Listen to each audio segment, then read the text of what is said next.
አቱ ደግሞ ያየው ነው። አዎ አለን። 3 ቀን ለተከታይ ምናምን ጓደኛዬ ልጅ ነው የሚሄደው እሱ ጋር ሲል አያወራም ምንም አያወራም። አውቀህ ነው? አውቄ ነው። ለምን ጎረረብኝ ትንሽ በርግጥ አይመቸኝም አሁን ግን እሺ ምናምን አለ። እየደበረኝም እያለቀስኩም ነው ሸኛው። በግንኙነቶች ውስጥ ይቅርታ ትልቁን ቦታ ይይዛል ብዬ አምናለሁ። አንዳንዴም እኮ መጣላት ስለቻለ እኮ የኔ ቻይ ባል በጣም ነው የምወደው። ወዳታለሁ።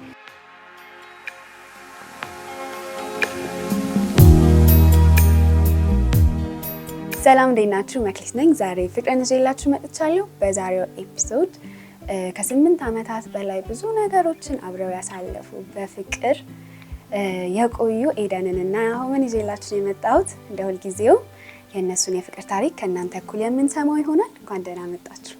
እንኳን ደህና ቆያችሁ። ስለመጣችሁ በጣም ደስ ብሎኛል። በጣም ታምራላችሁ፣ ደስ ትላላችሁ። ፍቅርሽን ታያላችሁ? አዎ ወደናል። በጣም ደስ ይላል። ያው በፍቅር ስለ ፍቅር የምናወራበት ሾው ነው። እዚህ ሾው ላይ ትልቁ ፖይንታችን ፍቅር ስለሆነ በመጀመሪያ ፍቅር ምንድን ነው ለእናንተ? ለሁሉም ሰው የተለያየ ዴፊኒሽን አለው ፍቅር ዲፔንዲንግ ኦን ላይክ የነሱ የፍቅር ታሪክ ያሳለፉት ጊዜ ብዙ ነገርን መሰረት አድርጎ ሁሉም ሰው ፍቅርን የሚገልጽበት መንገድ የተለያየ ነው። የእናንተስ ፍቅር ምንድን ነው? እንዳልሽው 8 ዓመት ሙሉ በፍቅር ስንቆይ ብዙ አይነት ነገሮች ይታለፋሉና ከነዛ ውስጥም ያው ቋሚ የሆኑ ነገሮች አሉና ፍቅር፣ ጽናት፣ መተሳሰብ፣ ይቅር ባይነት ሁሉ ነገር የምታይበት ነውና ባጭሩ ደስ የሚል ነገር ነው። ፍቅር ለኔ ማለት ከራስሽ አልፎ ለሰው መኖር ማለት ነው። የእናንተ የፍቅር ታሪክ የት ነው የሚጀምረው? ከሃይ ስኩል ነው የሚጀምረው። ያው ከሃይ ስኩል አብረን የተማርነው 12ኛ ክፍል እያለ ነው ፍቅሩ የተጀመረው። በእርግጥ ከዛ በፊትም ትተዋወቁ? ከዛ በፊትም ያው አንድ ትምህርት ቤት ስለሆነ አንድ ግቢ ስለሆነ ያው መታየቱ ይኖራል ምናምን። ያው ፍቅር ባይኖርም ግን የሆነ ደስ የሚል ነገር ይኖራል መታየቱ ምናምን። እንዴት ነው የጀመረው? ከጓደኝነት ነው የጀመረው ወይስ? አዎ ግን እንዲሁ ላይክ በመተያየት ብቻ ላይክ ምንም አናወራም ምናምን ግን እንዲሁ ክራሽ ነገር ሁለታችሁም ጋር ነበር? ትንሽ ነበር። ሞሮፉን እኔ ጋር ነበረ። በእርግጥ ግን ያው ያልጠበቅኩት ነገር ነበርና እሷ ጋርም ጀስት ስትታይ ደስ የሚልሽ ነገር የለም እንደ መሳብ አይነት ምናምን። ያው ፍቅራችን የወጣው ከ2 ዓመት በኋላ ነው የተናገርኩት ምናምን። 2 ዓመት ሙሉ ተያይታችሁ? 2 ዓመት ሙሉ እንተያያለን፣ ምን እንላለን፣ ጀስት መዋደድ ምናምን አለ። አይ ወሬ እንኳን የለንም በእርግጥ ጀስት አልፎ ምናምን እንዲሁ አንድ ግቢ ስለምትሆኝ ሰላምታ ምናምን ይኖራል። ከዛ ከ2 ዓመት በኋላ በሆነ አጋጣሚ አወራን ቴሌግራም ላይ። እንደዛ እየተወራ ወደ ፍቅር ወደ መግለጽ ገባው ማለት ነው ባንዴ። ኦኬ ፍቅርህን ገለጽክላ? አዎ ጀስት ደስ ትኛለሽ እኮ ምናምን እንደማለት ማለት ነው። አይ ከዛ ዴት አደረግን ተገናኘን ምናምን። ከዛ በኋላ ቀስ በቀስ ምንዋን ነበር የወደድኩት? ቆንጆዬ ናት አክቹሊ፣ ግን ምንዋን ነው የወደድክላት ሞር? ያው ሁሉ ነገሯን ወደድኩት። ወይ በጣም ቀለል ያለች ነበረች ማለት ደስ ብላለች። ኖርማል ወሬ ነው እንትን የምንለው እንትናት። ምክንያቱም አንድ ትምህርት ቤት ስለምናወራ እንትን ስለምንለው አብረን ስለምናሳልፍም ማለት በትይይት ማለት ነው በአካል ሳይሆን እንዲሁ ትተዋወቂያለሽ ስለሆነ ለማውራት እሷም አልከበዳትም። አሁን ታሪካችሁን እየጀመረ ነው ልንሰማው ነውና ከሃይ ስኩል ጀምሩልንና ከዛ ወደ ዩኒቨርሲቲ ስትሄድ ያለው ፕሮሰስ ትንሽ ሃይላይቱን አይቼዋለሁ። ቪዲዮ ላይ እንስማ። እሺ ያው በቃ ወደ ፍቅር ገባን ማለት ስሩ ታይም ማለት ነው። ከተገናኘን በኋላ ምናምን ሴሚናር ኖረን ሁለታችንም በአካል ደግሞ ሞሮፉን ስንገናኝ በቴክስት የነበረው በአካል ሲሆን ሞሮፉን ደስ ይላልና በቃ እንደተያየን በቃ እሷን ፈተናት። እኔ ትንሽ የዛኔ እንኳን ዝምተኛ ነበርኩኝ። በርግጥ በጣም ዝምተኛ ነበር፣ ግን ያው ፈርታ እንደውም ጓደኛዋ ነበር ይዘኝ ጓደኛዬ ሁሌ 3 ቀን ለተከታይ ምናምን ጓደኛዬ ልጅ ነው የሚሄደው እሱ ጋር ሲል አያወራም ምንም አያወራም። ነይን ያስፈራል ነገር። አዎ ዝም ስለምል ያው ይጨንቃታልና ለዛ ጓደኛዋን አስከትላ ነበር መጣው። እንዳልኩሽ 12ኛ ክፍል ነበር በቃ መጨረሻ አካባቢ ነበር ፍቅር የጀመርነው። እሱ ትንሽ ከበድ አድርጎታል። ምክንያቱም ቀጣይ ላይ ወደ ግቢ ነው ሁለታችንም እና ያ ነገር ሲታሰብ ትንሽ ከባድ ነበርና እንደ ድንገት እሷ ጅማ ዩኒቨርሲቲ ደረሳት። አንተስ? እኔ እዛው ነበርኩኝ። አምቦ ነበር የተማርነው። ኦኬ አምቦ ነበር ሃይ ስኩል እና አምቦ ነበር ሁለታችንም እና እዚህ እዛው አምቦ እንትን አልኩኝ። እሷ ደግሞ ጅማ እዛ ደረሳት እና በቃ ሳስበው ልትለየኝ ነው ምናምን። በጣም ነበር የምንገናኘው በቀን እንደምንገናኘው ለረጅም ሰዓት ነው አብረን የምንሆነው ምናምን። በቃ ልንለያይ መሆኑን ስናስበው በጣም ከባድ ነበር። የመጀመሪያ ፍቅርም ነበረ በዛ ሰዓት። አይ ቲንክ ጊዜዋ አጭር ነበረች። ባለቀ ሰዓት ያው ደስ ባይልም ግዴታ ነው የትምህርት ነገር ነውና ብዙ ጥረን ነበር እውነት አዲስ አበባ ሰው እንዲቀይራት ኦር ምናምን፣ ግን ያ ባለመሳካቱ ሄዳለች። እየደበረኝም እያለቀስኩ ነው ሸኛዋት። አልቅሰሃል? አዎ ያው ከፍቶኛል እውነት። ያው ቤተሰቦቿ ነበር ያደረሷት አንድ ላይ ፋዘሯ ወንድሟ አለና አንድ ላይ ነው የሄዱት እንደ ቤተሰብና መንገድ ላይ ሆና ራሱ በቃ ቤት እያደረገችኝ ነበረ። አንተ አልሄድክም? እኔ አልሄድኩም። አዎ ማታ ላይ ጫማ ገዛልኝ ስጦታ። አዎ ልክ ነሽ። ለመጀመሪያ ጊዜ ጫማ ገዛልኝ።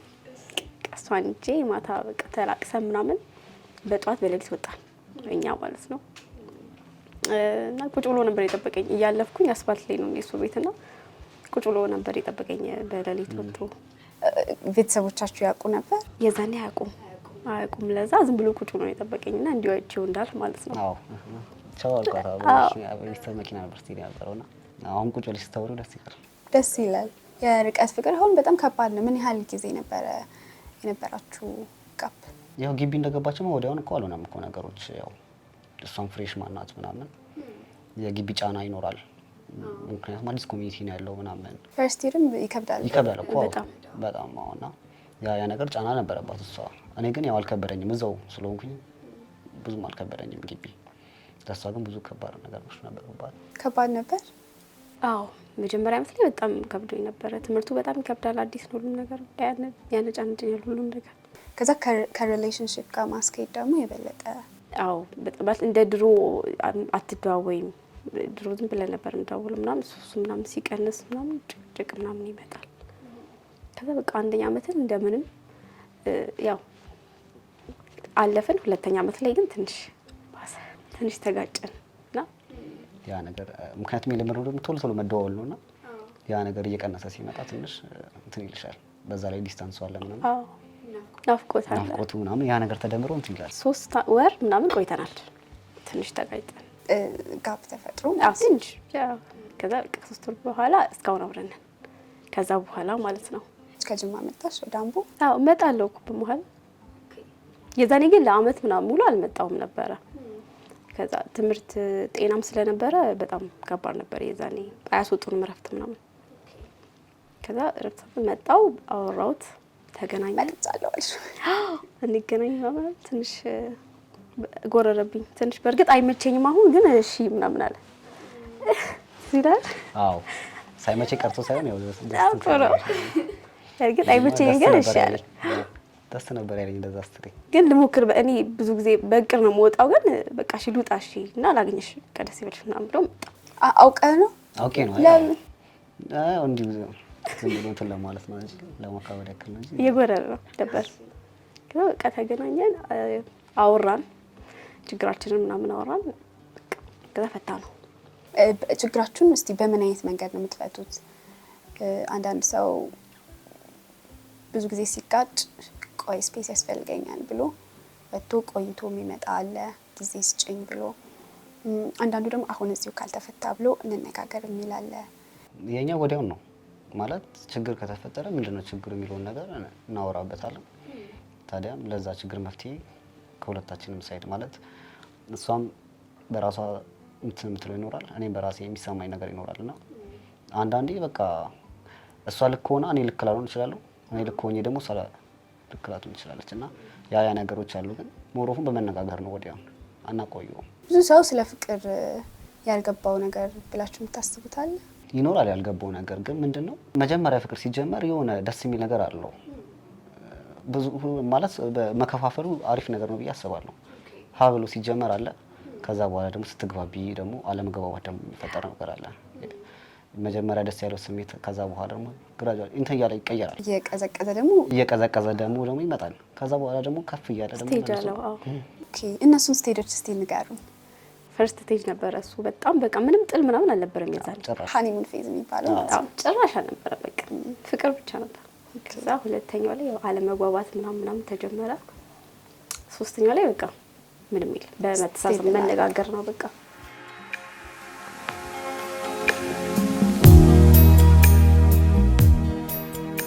ካሳለፋችሁት 8 ዓመታት ውስጥ ረጅም ነው 8 ዓመት እና ብዙ ነገርም ይፈጠራል። ከባድ የምትሉት የትኛው ነው? ከባድ የምንለው በቃ እዛ ግቢ ላይ ያለች የነበረው ጊዜ ነበረ ኦን ኦፍ የምንሆንበት ጊዜ። እሱ ጊዜ ለእኔ ከባድ ነው በጣም ምክንያቱም የማጠብቂው ነገር ነውና ያ ነገር ትንሽ ጫና ያደርጋል። ርቀቱም አዎ በጣም ቢያንስ እንኳን አጠገብሽ ብትሆን እንኳን ሄደሽ ምናምን ቆይ ላገኝሽ ምናምን ብለሻት ወይ እንገናኝ ብለሽ የምትፈጪው በአካል ሲሆን ሞሮፍ ነው አሪፍ ነው ደስ ይላል። ያው እዛ ግን ዲስታንስ ስላለ የዛን ታይም ከባድ ጊዜ ነበረ ለኔ። ተጣላን ሰዓት በጣም በቃም የሚደብር ጊዜ ነበረ። ተስፋ ቆርጣችሁ ነበር? እኔ አልቆረጥኩም። ኧረ በፍጹም አይ አልቆረጥኩም። የሆነ ሰዓት ላይ መልሰን እንደምንል ግልጽ ነበር ማለት ይታወቀኛል መንፈሴ። ሆኖም ያው ተመለሳችሁ ባለመቆጣጠር እኔ ነኝ ያወራሁት እኔ ነኝ የታረኩት። እሱ ትንሽ ኩራተኛ ነው መሰለኝ። አይ አይደለም ግን አሁን ብሎ አንዳንዴ እኔ ለማናደድ እንደዛ ያደርጋል። አፍተር ግራጁዌሽን አይ ቲንክ ስለ ፊውቸር ማሰብ የምትጀምሩበት ጊዜ ነውና እንዴት ነበር እሱ ጊዜ ሂደቱ? ያው ከግራጁዌሽን በኋላ ልክ ነሽ ብዙ ጫናዎች ይመጣሉ። ኃላፊነት እያደገ ይመጣል በሷም ሳይድ በኔም ሳይድ።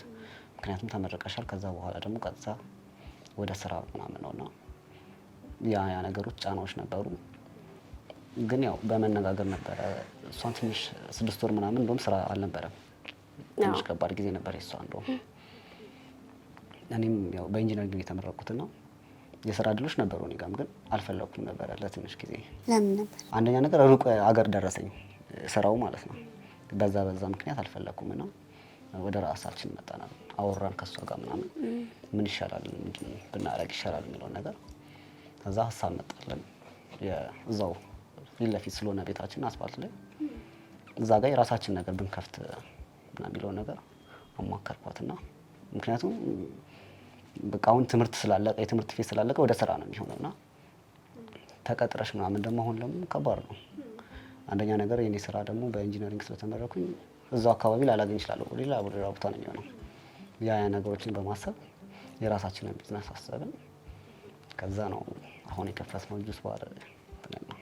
ሶ አንድ ቢዝነስ ሲጀመር ብዙ ፕሮሰሶች አሉት። ከአይዲያ ተነስቶ ቤት መክፈት፣ እሱን ቢልድ ማድረግ የተለያዩ ሂደቶች አሉትና እስቲ እሱን ሂደት እንስማ።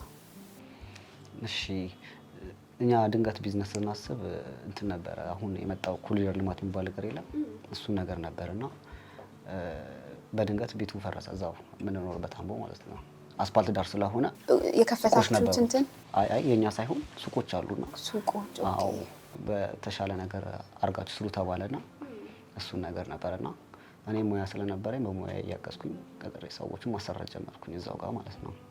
ግቢው አያቴ ነው። አያቴ ጋር ነው እኔም የምኖረውና ከባድ ነው አንድ ቢዝነስ ሲታሰብ በርግጥ ብዙ ነገሮች ይኖሩታል። እንዴት ነው የሚሰራው?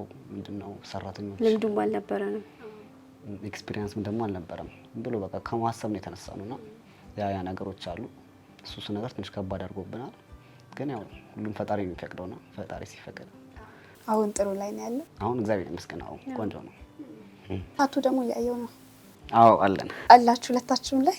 አዎ አለን። ምንድነው የሚለው? እኔ ጋር የሱ ፎር ነው የኔ ኤቨር ፎርኤቨር። ኦኬ እንዴት አደረጋችሁት? የማን ሀሳብ? ያንተ የኔ ነው? አዎ የኔ ሀሳብ ነው። ድንገት ነው ያየነው አይደል? እንትን ላይ ስልክ አብረን እየተጠቀምን የሆነ ካፌ ቁጭ ብለን የሆነ ካፕሎችን ተመጣለ ታቱ መጣና ይሄ ራሱ አይደለም የመጣው በርግጥ ግን በቃ ስናየው ይሄን ነገር ለምን አናደርገውም ምናምን እንደቀልድ ነው እንትን ነው። እሺ ቁጭ ብለን ነበር እንደውም ካፌ ቁጭ ብለንና አጠገባችን የምናውቀው ልጅ ነበር እዛ ታቱ ሰሪ እዛ እሱ ጋር እንደ ድንገት ካፌ ተቀመጥንበትና አጠገብ ደግሞ እሱ ነው ያለው። አሃ ወዲያው ሄዳችሁ? አዎ ወዲያው ነው። እሺ ምንም አላመነም። እንደውም እንደሰራ ነው ስራ ይምርሽ ነው ነው አዎ እስቲ እኔ እንደውም በር ላይ እስከምደርስ ድረስ አውቄ ነው ትለኛለሽ ብዬ ነበር ያሰብኩት።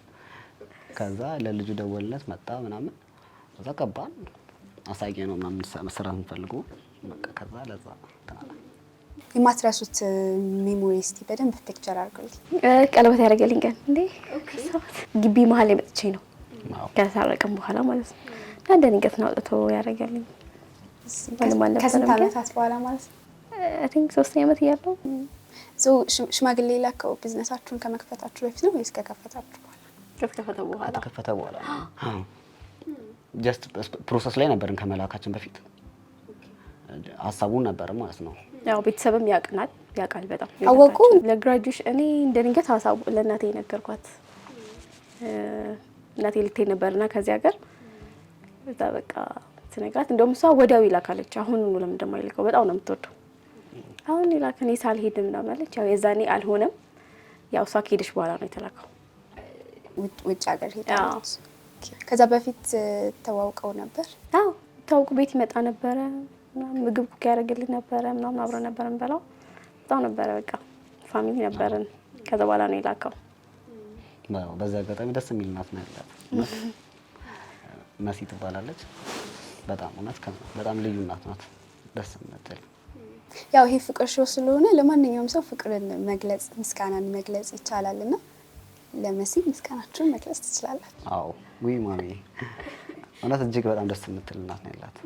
ከምታስቢው በላይ በጣም ፈታ ያለች አሳቢ፣ ጠንካራ ቢዝነስ አይዲያ ያላት ስሩ ተቀየሩ የምትል እናት ነው ያለቻት። እውነት በጣም ጎበዝ ናትና እግዚአብሔር አክብርልኝ መሲ፣ እንወድሻለን። ተባረኪ ባለሽበት። ይሄ መልእክት ይድረስሽ እንላታለን። ማሚ እወድሻለሁ ባለሽበት። አሁንም እዚህ ስንመጣ ሰው አንተ ምን ነበር ጋር እያደረገች ነበር ነግራናት ነበርና በቃ ሲለቀቅ ከታተላቸዋለሁ ነው ያያሽ ነበር። አሜሪካ ነው ያለችው፣ እዛ ነው ያለችው። ስላንተ ቤተሰብ አላወራንም። እሺ የኔ ቤተሰብ አሉ እናትም አባቶችም አሉና መንታ እህት አለችኝ። በዛ አጋጣሚ ሞሮፉን ከሷ ጋር ነው ያደግኩት። ያው ከእናታችን ጋር ሆነን በስራ ምክንያት ነው ከፋዘር ብዙ ጊዜ ከኛ ጋር አይሆንም። ለዛ ሞሮፉም ከእህቴ ጋር ነው ያደግኩት። እኔ ነው የምትመስለው መንታ ነንና ከሷ ጋር ነው ያደግኩት። ብዙ ጊዜ ነው ያሳለፍኩት። አቀባበላቸው እንዴት ነበር?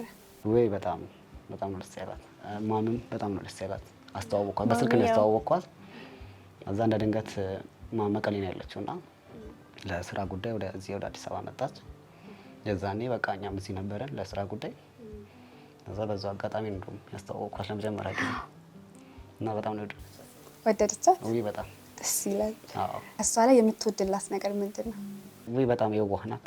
በጣም አሳቢ ናት። እውነት ከምታስቢው በላይ በጣም አርቆ አሳቢነቷን በጣም ነው የምወድላት።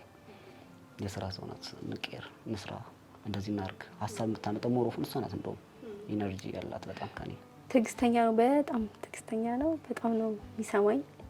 እኔ የምለውን ነገር ይሰማል ምንም ነገር ቢሆን እና በጣም ነው ትዕግስተኛ ነው። ዝምተኛ ነው። ሰው አክባሪ ነው። ወይ በጣም ሰው አክባሪ ነው።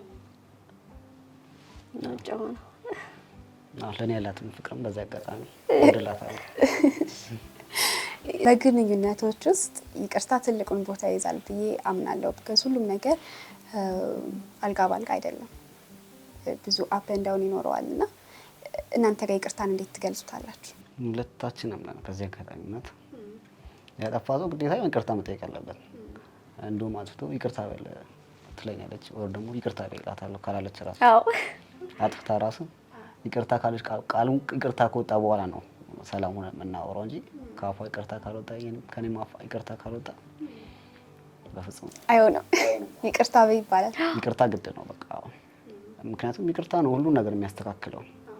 ምክንያቱም ብዙ ነገር አለ ስትኖሪ ኢጎ የሚባለው ነገርም ይኖራል።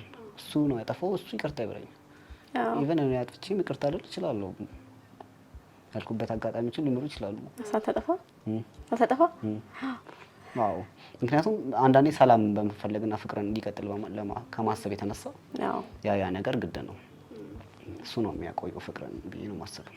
ይቅርታ ራሳችሁ ላይ መስራት የነበረባችሁ ነገር ነበር? ይሄኛው ሪሌሽንሺፕ እንዲቀጥል በምን አይነት መንገድ መቀየር ነበረባችሁ? አዎ እንዳልኩ ኢጎ ነበረን ሁለታችንም። እሱን ነገር ትተናል። አሁን የሆነ ነገር ሲፈጠር በቃ እናውራው። የሆነ ነገር ሲፈጠር በፊት ያው ዝም እንላለን ምናምን። ከዛ በዛው አይ ራሱ ይደውል የሱ ጥፋት አይደለ ወይ ራሳችሁ ደውል የሱ ጥፋት አይደለ ነበር የምንባባለው። አሁን ግን ለማንም ይሁን እናውራው። ምንድነው የተፈጠረው ችግር? ምንም ነገር ሲሆን ማደር የለበትም። አሁን አናሳድርም። አንዳንዴም እኮ መጣላት ይሰለቻል እኮ። አዎ ሁሌም ደግሞ ሰላሙንም ደግሞ አይቻልም። በርግጥ ግን ተጣልቶም ቢሆን ደግሞ ሰላም ለመፈለግ አማራጭ ማድረግ ነው ግዴታ ነው። እውነት ነው። በማንኛውም ፍቅር ውስጥ ህይወት ውስጥ መጋጨት አለ። እኔ ነኝ ያለ የፍቅር እንትን የሚኖረው አልተጋጨውም ቢለኝ እኔ ላምን አልችልም። ሊኖር ይችላል አላውቅም። በእርግጥ ግን አላምንም ነው። ካሳለፋችሁት 8 ዓመታት ውስጥ አንደኛውን ዓመት ድጋሚ ኑሩት ብትባሉ የትኛውን ትኖሩታላችሁ? እስቲ ካንቺ ስማ። ይሄኛውን የመጨረሻው ያሁንም ለምን ነበር? ከግቢ ወጥቼ ያለው በቃ አብረን ነበርና በቃ ያኔ ዲስታንስም ስለነበረ ምናምን። አሁን ግን አብረን ነው የምንወጣው። በቀን 2-3 ነው የምንገናኘው። ጠዋት ምሳ፣ ከዛ እንገባለን፣ ከዛ እራት። አብራችሁ ነው የምትኖሩት? አብረን አንኖርም ግን በጣም ነው የምንገናኘው። በቃ ጠዋት ቁርስ እንበላለን፣ ምሳ ሰዓት ወጥተን ቡና እንጠጣለን፣ ከዛ ማታ ወክ እናደርጋለን። በቃ በቀን 3-2 ግዴታ ነው። ሞር በጣም አሁን ያለውን እኔ ወደዋለሁ። አዎ እኔም ያው አሁን ያለውን ነው ማስፈልጠው። መጀመሪያ ያለውንም ቢሆንም ግን ሞሮፉን ደግሞ አሁን በቃ ቁም ነገር የያዘ ነገር ስለሆነ ይሄን ነገር ማስፈልጥ ግድ ይለኛል። ከ10 ዓመት በኋላ ራሳችሁ ምን አይነት ቦታ ላይ ታዩታላችሁ? እግዚአብሔር እንደፈቀደ ነው የሚሆነው። ግን ይፈቅዳልም ልጆች ወልደን የራሳችን ቤት ኖሮን ማንኛውም ሰው እንደሚመኘው ደስተኛ ቤተሰብ ፍጹም እግዚአብሔር ያለበት እግዚአብሔር ያደርግላችሁ። አሜን። እናምናለን። እጅግ በጣም ነው የምወድሽ የማፈቅርሽ በህይወቴ ስላለሽ ትላንትም ዛሬም ነገም አብረን ለመኖር ስለወሰንሽ እጅግ በጣም ነው የምወድሽ የማፈቅርሽ። ኑሪልኝ፣ ተባረኪልኝ፣ ሁሌም ሰላም ሁኚልኝ። አሜን። እወዳታለሁ። እኔም በጣም ነው የምወድ የኔ ሀሳቢ የነበር የኔ ትዕግስተኛ የኔ ቻይ ባል በጣም ነው የምወድ፣ በጣም ነው የማፈቅር። ኑሪልኝ፣ እድሜ ጤና ይስጥ፣ ሁሌም ሰላም ሁኑልኝ። አይ ላቭ ዩ።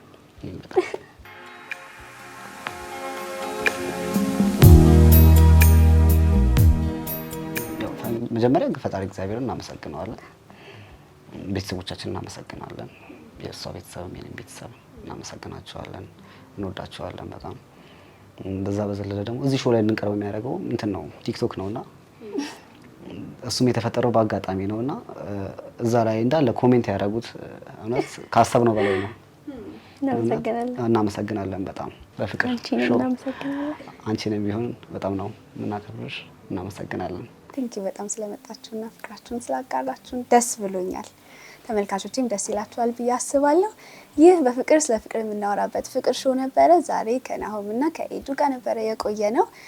በዚህ ፕሮግራም ላይ መታችሁ ፍቅራችሁን ማጋራት የምትፈልጉ፣ ይቅርታ መጠየቅ የምትፈልጉ፣ ማመስገን የምትፈልጉ በሙሉ ከስር ባለው ስልክ ቁጥር እየደወላችሁ መመዝገብ ትችላላችሁ። ይህ ፍቅር ሾው የፍቅረኛሞች ብቻ ሳይሆን የእናትና የአባት፣ የእናትና የልጅ፣ የወላጆችና የልጆች፣ የጓደኛሞች የሁሉም ነው። ፍቅር ሁሉንም ይገልጻልና ስለዚህ ሁላችሁም እዚህ ፍቅር ሾው ላይ መቅረብ ትችላላችሁ። ከስር ስልክ ቁጥር እናስቀምጣለን። እሱን ስልክ ቁጥር ሴቭ ያደረጋችሁ በቴሌግራም የ5 ደቂቃ ስቶሪያችሁን በመላክ መመዝገብ ትችላላችሁ። የዛሬ ፕሮግራም ይህን ይመስል ነበር። በሚቀጥለው እስከምንገናኝ ድረስ ቻው።